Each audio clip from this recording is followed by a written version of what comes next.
Okay, so we've made it through the interview and the research and everything else. So we're done, right? We're just sitting back waiting for our offer. No, wish it was that simple. We need to follow up from the interview.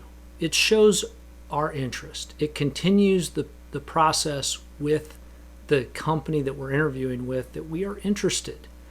They're interested in us, but it's not a one-way street of us sitting back waiting for an offer. We need to show that we've got continued interest.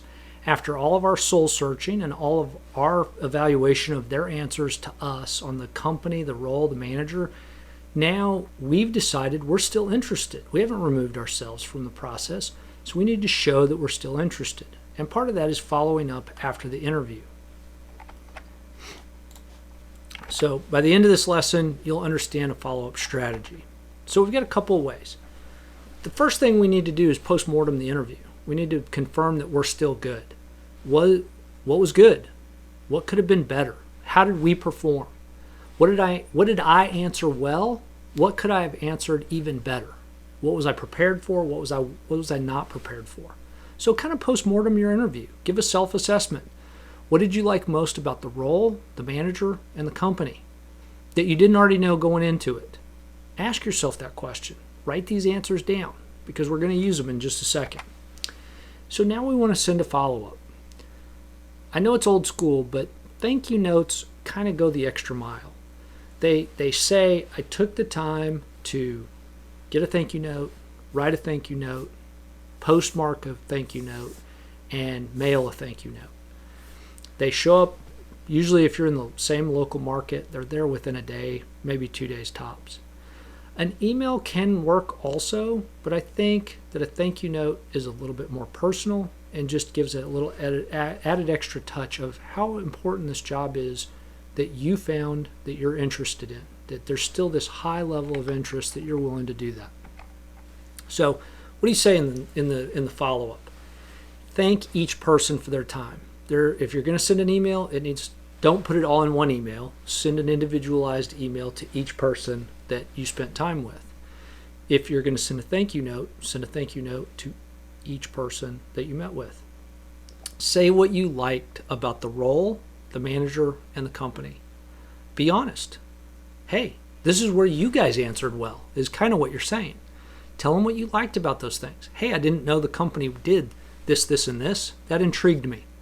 I didn't know that the job description didn't say that the role included these responsibilities. I'm excited about those responsibilities. Let them know that. This matters. And don't be afraid to talk about what you've had time to rethink. It tells them that A, you're a critical thinker, which is important for them in almost every position, but it also helps them understand maybe they had you down as a negative score on an answer that you gave, and after you went back and thought about it, you said, I wish I would have answered it this way. That gives them an opportunity, believe it or not, to go back and rescore your interview. It's not uncommon for them to do that. There's room in their rules typically to do that.